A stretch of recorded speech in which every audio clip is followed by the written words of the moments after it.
છે। પોલીસે મહિલાને કેવી રીતે ઝડપી તેની આ ઇનસાઇડ સ્ટોરી અમે આપને જણાવવા જઈ રહ્યા છે। પોલીસે સિવિલનો તમામ રેકોર્ડ પહેલા ચેક કર્યો, 100 થી વધુ જવાનોની ટીમ બનાવી, ઉચ્ચ અધિકારીઓ પણ તપાસમાં જોડાયા। પોલીસે તમામ સીસીટીવી ચેક કર્યા, તમામ ચિઠ્ઠીઓ પણ ચેક કરવામાં આવી અને પોલીસે તમામ લોકોના આધાર કાર્ડ પણ ચેક કર્યા। આધાર કાર્ડમાં એક શંકાસ્પદ આધાર કાર્ડ મળી આવ્યું। આધાર કાર્ડનું સરનામું બદલાઈ ગયું હતું। આધાર કાર્ડના નંબરના આધારે પોલીસે તપાસ હાથ ધરી તો નંબરના આધારે પોલીસે લોકેશન પણ ટ્રેસ કર્યું હતું અને પોલીસ લોકેશન પર પહોંચતા એક મહિલા મળી આવી। મહિલા આરોપીનું નામ છે રાધા।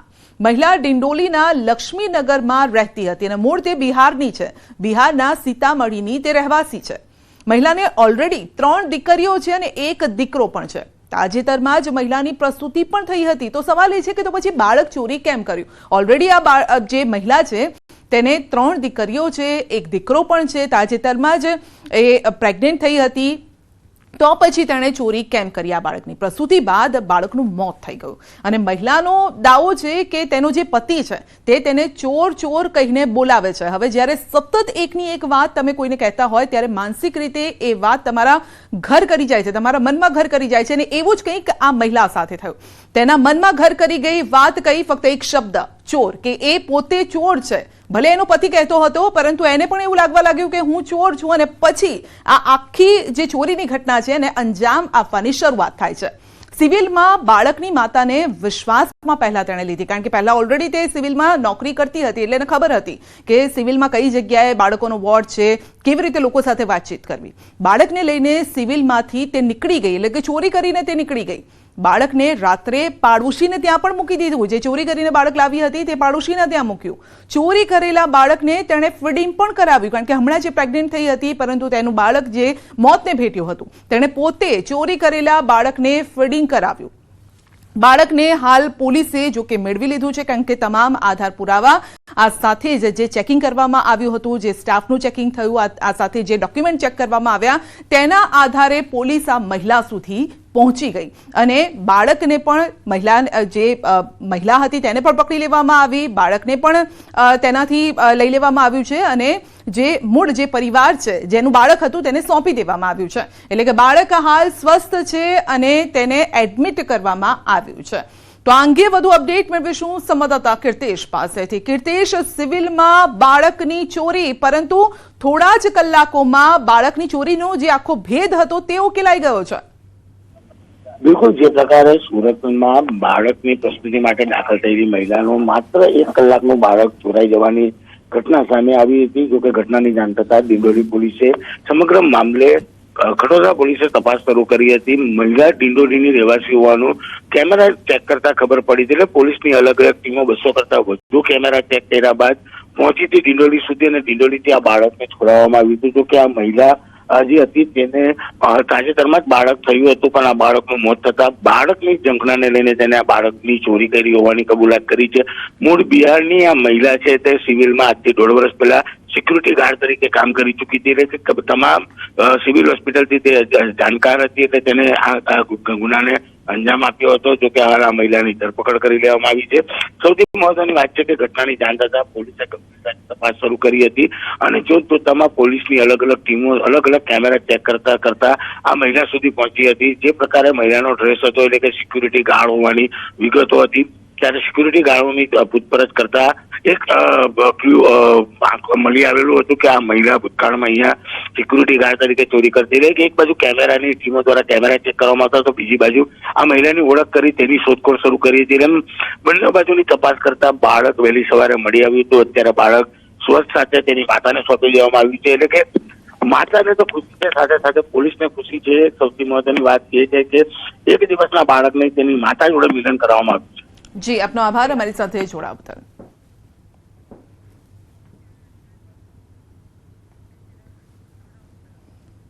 તો બીઝેડ ગ્રુપ પોન્ઝી સ્કીમનો આ મામલો છે અને સીઆઈડી ક્રાઇમે પુરવણી ચાર્જશીટ દાખલ કરી। ભૂપેન્દ્ર ઝાલા સહિત 6 આરોપીઓ વિરુદ્ધ ચાર્જશીટમાં કૌભાંડનો આંકડો 178 કરોડથી વધુનો થયો છે અને સમગ્ર કેસની તપાસ બાદ 23,000થી વધુ પાનાની ચાર્જશીટ ગ્રામ્ય સેશન્સ કોર્ટ સમક્ષ દાખલ કરાઈ છે।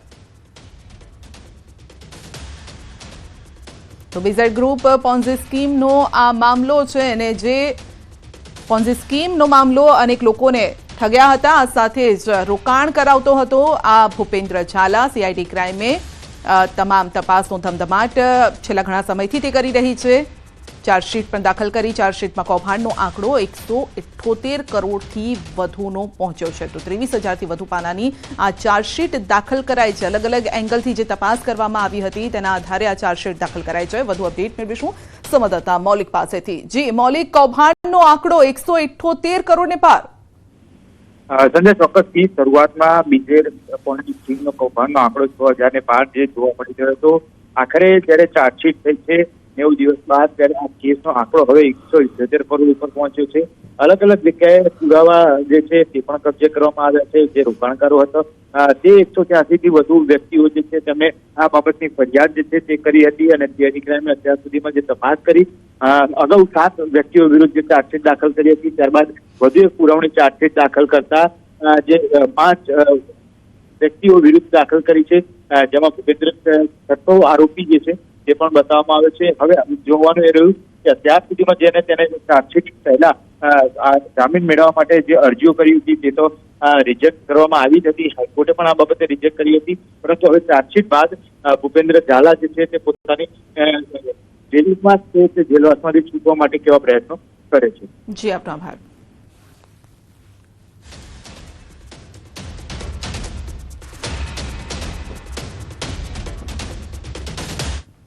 અને વાત કરીશું હવે પડશે આગ ઓકતી ગરમી.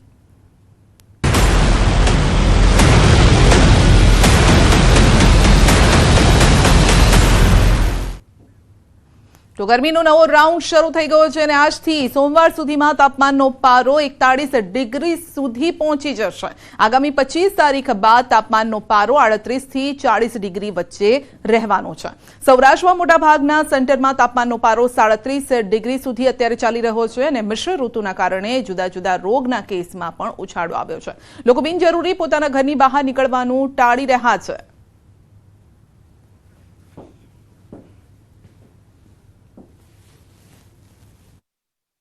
ઉનાળાનો પ્રારંભ થતાની સાથે જ રાજકોટ સહિત સમગ્ર સૌરાષ્ટ્રભરમાં હાલ કાળઝાળ ગરમી છે તે શરૂ થઈ છે અને કાળઝાળ ગરમીનો આજથી નવો રાઉન્ડ છે તે શરૂ થયો છે. ખાસ કરીને વાત કરવામાં આવે તો હવામાન વિભાગના જણાવ્યા અનુસાર શનિવારથી સોમવારના રોજ આ ગરમીનો નવો રાઉન્ડ છે તે શરૂ થયો છે અને તેના જ કારણે જે તાપમાનનો પારો છે તે 39 થી 41.5 ડિગ્રી સુધી છે તે જોવા મળી શકે તેમ છે ને ત્યારબાદ જે તાપમાનનો જે પારો છે તારીખ 25 થી તારીખ 27 દરમિયાન તે 38 થી 40 ડિગ્રી સુધીનો જોવા મળી શકે તેમ છે. આપ અત્યારે જે દ્રશ્યો જે જોઈ રહ્યા છો આ દ્રશ્યો છે રાજકોટ શહેરના રેસકોર્સ રિંગ રોડ પરના દ્રશ્યો છે. જોઈ શકાય છે કે ખૂબ જ ગણ્યા ગાંઠિયા વાહનો છે તેની હાલ અત્યારે અવર જવર છે તે જોવા મળી રહી છે. બીજી તરફ વાત કરવામાં આવે તો હાલ અત્યારે સૌરાષ્ટ્રની અંદર on an average 37.5 degree Celsius અત્યારે હાલ તાપમાન છે તે જોવા મળી રહ્યું છે. બીજી તરફ વાત કરવામાં આવે તો હાલ અત્યારે મિશ્ર ઋતુનું વાતાવરણ છે તે પણ જણાય રહ્યું છે અને તેના જ કારણે જુદા જુદા જે રોગોના કેસના આંકડા છે તેની અંદર ખાસ કરીને વાત કરવામાં તો ઝાડા ઉલટી સહિતના તેમજ તાવ અને ન્યુમોનિયા છે, ડેન્ગ્યુના કેસની અંદર પણ હાલ અત્યારે ખાસો એવો વધારો જોવા મળી રહ્યો છે. અંકિત પોપટ, ન્યૂઝ 18 ગુજરાતી, રાજકોટ.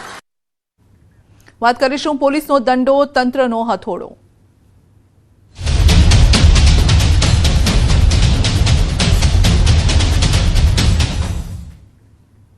સોમનાથ મંદિર પાસે ત્રિવેણી રોડ પર કોર્ટના આદેશ બાદ મકાનો ખાલી કરવાની કવાયત હાથ ધરવામાં આવી છે અને કોર્ટના હુકમને ધ્યાને લઈ સોમનાથ ટ્રસ્ટને જમીનનો કબજો સોંપવાની કામગીરી કરાઈ રહી છે. ત્યારે આશરે 40 મકાનો ખાલી કરવાની કવાયત શરૂ કરાતા મકાન માલિકો જાતે જ મકાનો ખાલી કરી રહ્યા છે. શાંતિપૂર્ણ માહોલમાં 100 થી વધુ પોલીસકર્મીઓની હાજરીમાં ટ્રેક્ટર દ્વારા શિફ્ટિંગ શરૂ કરવામાં આવ્યું છે. વેરાવળ ડેપ્યુટી કલેક્ટર, મામલતદાર સહિત સોમનાથ ટ્રસ્ટના અધિકારીઓ પણ હાજર રહ્યા. મકાન ખાલી કરાયા બાદ તમામ મકાનોનું ડિમોલિશન હાથ ધરાશે અને ત્યારબાદ એક પૌરાણિક મંદિર અને કૂવો જે તે સ્થિતિમાં જ રાખવામાં આવશે.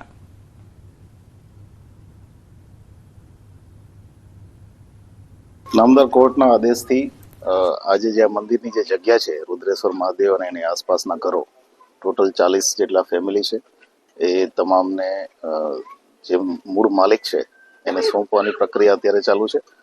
કોર્ટ દ્વારા કમિશન નિમવામાં આવ્યું છે અને કમિશનની હાજરીમાં પોલીસ સાથે રહી અને આ કાર્યવાહી અત્યારે ચાલુ છે.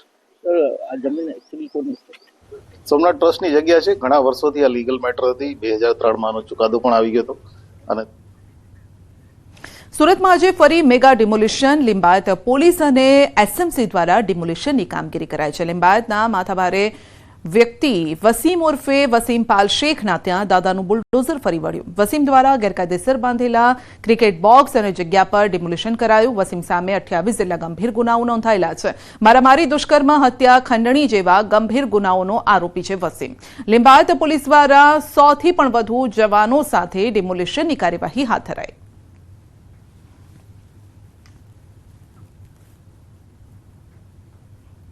આદેશના અનુસાર અહીંયા ઘણીવાર એ લોકોને બોલાવી ધાકધમકીઓ આપતો, માંડવાળી કરાવતો, એટલા વિસ્તારમાં ઇન્ડાયરેક્ટલી એક પ્રભાવ પાડવાની સતત એના પ્રયાસો હતા. અને આ બાબતની જાણ અમે એસએમસીને કરી હતી. એસએમસીએ કન્ફર્મ કર્યું કે આ જગ્યા છે એ લોકોની પોતાની છે, એસએમસીની, અને એના ઉપર ઇલીગલ સ્ટ્રક્ચર છે. આ સ્ટ્રક્ચર અત્યારે તોડી પાડવામાં આવ્યું છે. આ ઉપરાંત અહીંયા એણે ક્રિકેટ બોક્સ પણ બનાવ્યું હતું, જેના ઉપરથી પણ એ રેવન્યુ જનરેટ કરતો હતો. વધુમાં કબૂતરો પણ એણે પાળી રાખ્યા હતા. એ કબૂતરો પાળવાની કોઈ પરવાનગી નહીં હતી, કસૂર નહીં હતું, બધું ઇલીગલી અહીંયા બધું એનું કામકાજ ચાલતું હતું. આ બધી બાબત ઉપર અત્યારે કાર્યવાહી કરવામાં આવી છે. સુરતમાં વધુ એક અસામાજિક તત્વનો અડ્ડો પોલીસે નેસ્તનાબૂદ કર્યો છે. કુખ્યાત ડોન સજ્જુના ભાઈ આરીફ કોઠારીના જુગારધામ પર ચાલ્યું દાદાનું બુલડોઝર.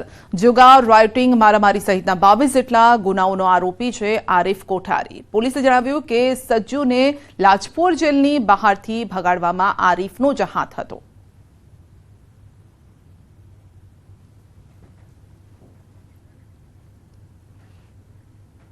અમદાવાદમાં ભારત રક્ષા મંચની કાર્યકારિણીની બેઠક યોજાઈ. શિવાનંદ આશ્રમમાં સ્વામી પરમાત્માનંદ સરસ્વતી મહારાજની ઉપસ્થિતિમાં બેઠકનું આયોજન થયું. કાર્યક્રમમાં પ્રમુખ પદે પૂર્વ મુખ્યમંત્રી વિજય રૂપાણી હાજર રહ્યા. સાથે જ અતિથિ વિશેષ પદે ઇસ્કોન ગ્રુપના પ્રમુખ પ્રવીણ કોટકે હાજરી આપી.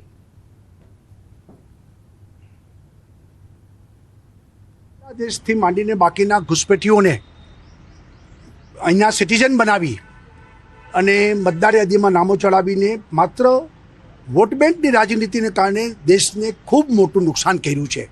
ત્યારે આ ભારત રક્ષા મંચ એની રાષ્ટ્રીય કાર્યકારિણી અહીંયા અમદાવાદ ખાતે મળી રહી છે. આજે એમનું ઉદ્ઘાટન થયું અને 2 દિવસ વિચાર મંથન કરવાની છે. ઘુસપેઠીઓને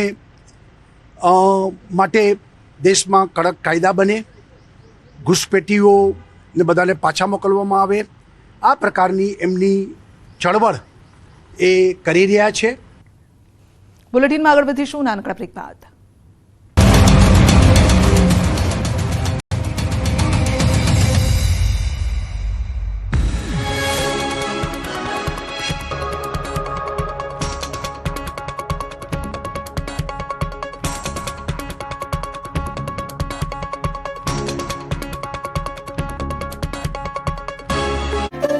તાપીના સોનગઢથી હિંદલાથી ઉમરદાને જોડતો રસ્તો છેલ્લા 3 વર્ષથી બિસ્માર હાલતમાં છે.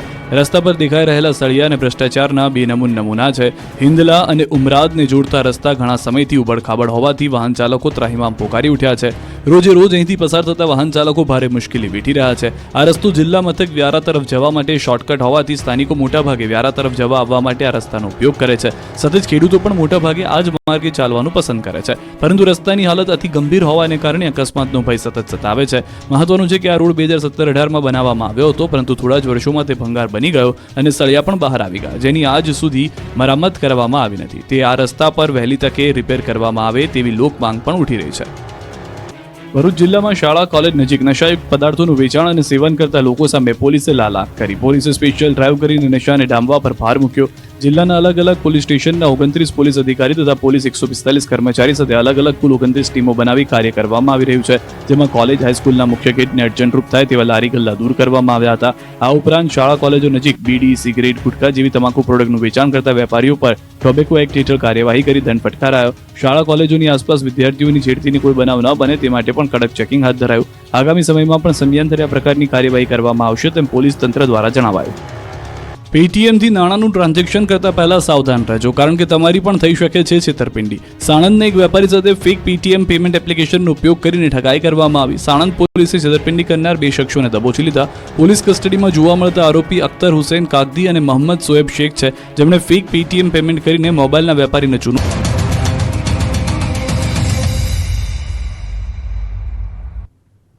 અંજારના મેકપર નજીક લૂંટ મામલે મોટો ખુલાસો થયો છે. ભોગ બનનારે જ લૂંટને ઉપજાવી કાઢી હોવાનો ખુલાસો. 7 લાખની લૂંટ મામલે મોટો ખુલાસો. ભોગ બનનાર પ્રવીણ મેરની પૂછપરછમાં ખુલાસો થયો છે.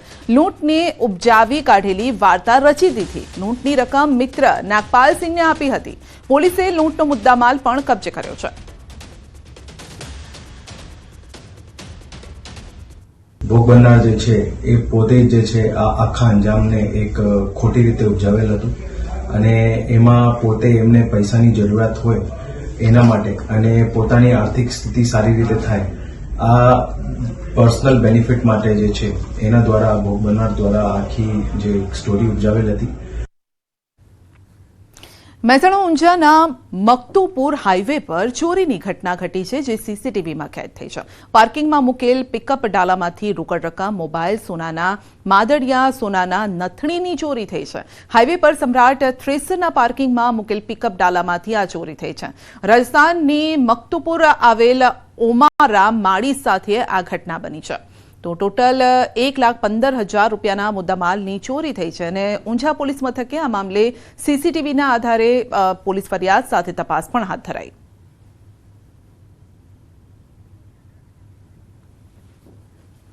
છોટાઉદેપુરના બોડેલી વિસ્તાર કે જે રેડ ઝોન તરીકે ઓળખાય છે. ઉનાળો આ વિસ્તાર માટે આકરી મુશ્કેલી લાવે છે. પાણીના તળ ઊંડા જતા રહે છે, પરંતુ હવે આ વિસ્તાર ગ્રીન ઝોન તરીકે પરિણમશે. જી હા, સરકારે આ વિસ્તારમાં રબર ડેમ બનાવવાની જાહેરાત કરી છે. તો 100 કરોડના ખર્ચે હિરણ નદી પર રબર ડેમ બનશે. ડેમ બનાવવાની સાથે અહીં રાજવાસણા, કાશીપુર સહિત અનેક ગામના લોકોની પાણીની સમસ્યાનો અંત આવશે. મહત્વનું છે કે 1958માં અહીં આ ડેમ બનાવાયો હતો, પરંતુ વર્ષો બાદ આ ડેમ સૂકોભટ બન્યો છે. પાણીનો સંગ્રહ મુશ્કેલ બન્યો છે અને ત્યારે ગામ લોકોની અનેક રજૂઆત બાદ આ વિસ્તારની સમસ્યાની નોંધ લેવાય છે. રબર ડેમ બનાવવાની જાહેરાત કરાઈ છે.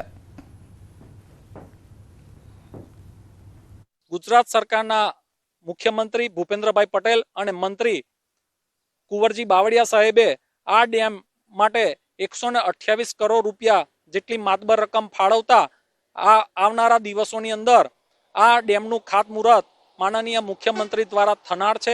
ઓછામાં ઓછા ઉપર ડેમની ઉપરના 60 ગામોને તકલીફ છે ને એની નીચેના 30 થી 40 ગામની આજુબાજુનું જળસ્તર રહેતું નથી અને કમસે કમ ચોમાસું જઈને પાણીની તકલીફ 12મા મહિના પછી ઢોર જીવજંતુમાં ઘણી તકલીફ પડે છે અને ખેડૂતો દેવાદાર બનતા જાય છે.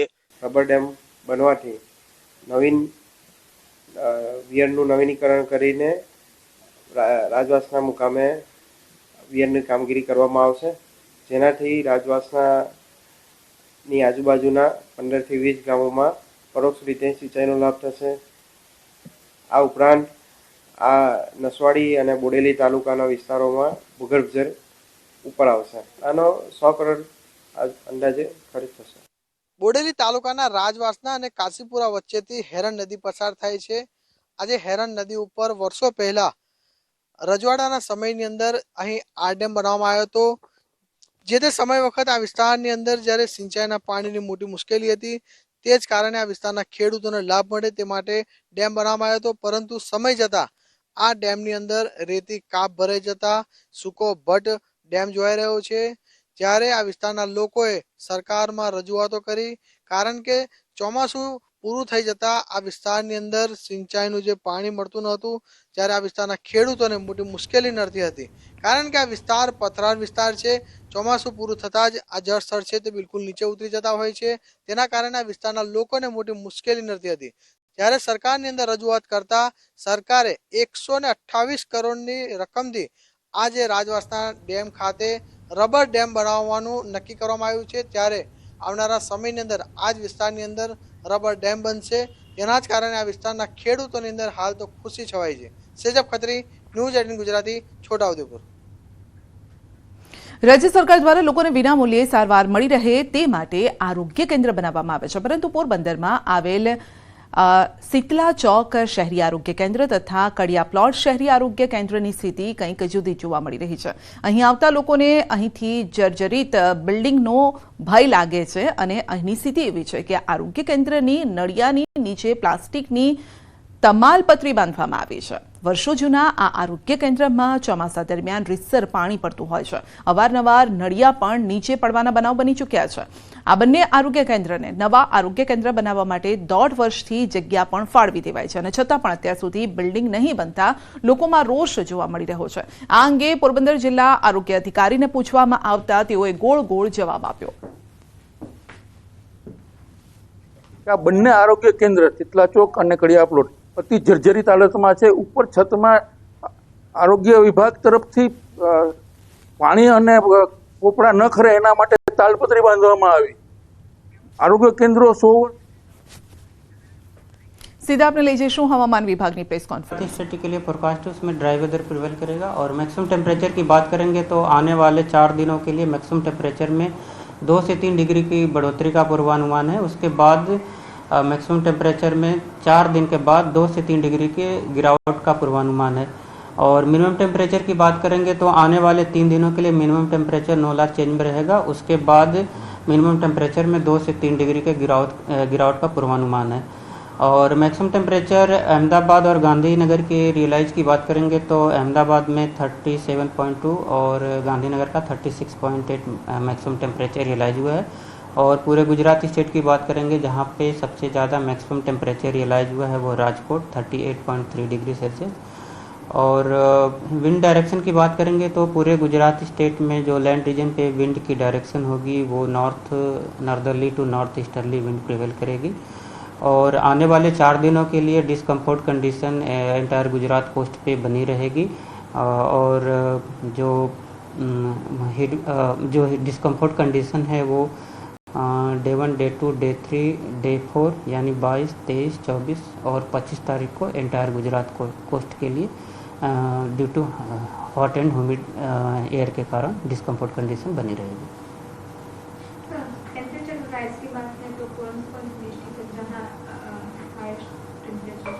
अभी जो सबसे ज़्यादा आने वाले 4 दिनों के लिए जो मैक्सिमम टेम्परेचर में 2 से 3 डिग्री का बढ़ोतरी का पूर्वानुमान है तो उसमें जो सबसे ज़्यादा इम्पैक्ट होगा मैक्सिमम टेम्परेचर का वो कोस्टल वो सौराष्ट्र रीजन के डिस्ट्रिक्ट कवर हैं. और जो गुजरात रीजन के हैं उसमें नॉर्थ गुजरात और साथ में साउथ गुजरात के भी डिस्ट्रिक्ट हैं आइसोलेटेड प्लेसेस पे जहाँ पे मैक्सिमम टेम्परेचर का जो 2 से 3 डिग्री की बढ़ोतरी का पूर्वानुमान है.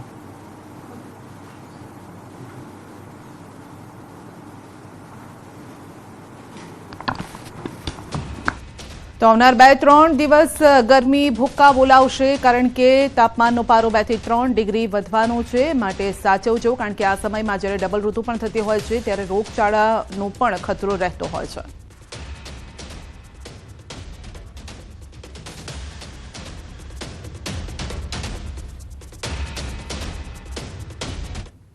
અંબાજી તળેટીમાં 51 શક્તિપીઠ મંદિરના પ્રચાર પ્રસાર માટે અંબાજી મંદિર દેવસ્થાન ટ્રસ્ટ દ્વારા એક અલાયદો અંબિકા રથ બનાવી ગુજરાતના વિવિધ વિભાગોમાં પ્રચાર પ્રસાર માટે અંબિકા રથ નીકળે છે અને આ રથ પ્રાંતિજ ખાતે આવી પહોંચતા પ્રાંતિજના વિવિધ વિસ્તારો સોસાયટીમાં અંબિકા રથનું ઠેર ઠેર માઈ ભક્તો અને ધર્મપ્રેમીઓએ સ્વાગત કર્યું તેમજ આરતી ઉતારી પ્રસાદ વહેંચી અને ધન્યતા અનુભવી. તો જે લોકો શક્તિપીઠની પરિક્રમા ન કરી શકે તે લોકો દિવ્યાંગજન માટે આ રથ આશીર્વાદ સમાન છે કારણ કે આના થકી વર્ચ્યુઅલી માતાજીના દર્શન કરી શકાય છે તેવી વ્યવસ્થા પણ છે. 2014ની વર્ષથી લઈને અત્યાર સુધી આપણા પરિક્રમા પથની અંદર શક્તિપીઠોનું નિર્માણ કરેલ છે તો લોકો ત્યાં ના જઈ શકતા હોય છે. ઘણા લોકોની ખબર પણ નથી અને સામર્થ્યવાન પણ નથી એટલા કે ત્યાં જઈ શકે એટલો સમય પણ લોકો પાસે નથી હોતું. તો આપણે 3 કલાકની અંદર 51 શક્તિપીઠ પરિક્રમાની અંદર લોકો વધુ પડતું જોડાય અને 51 શક્તિપીઠની પરિક્રમા કરે.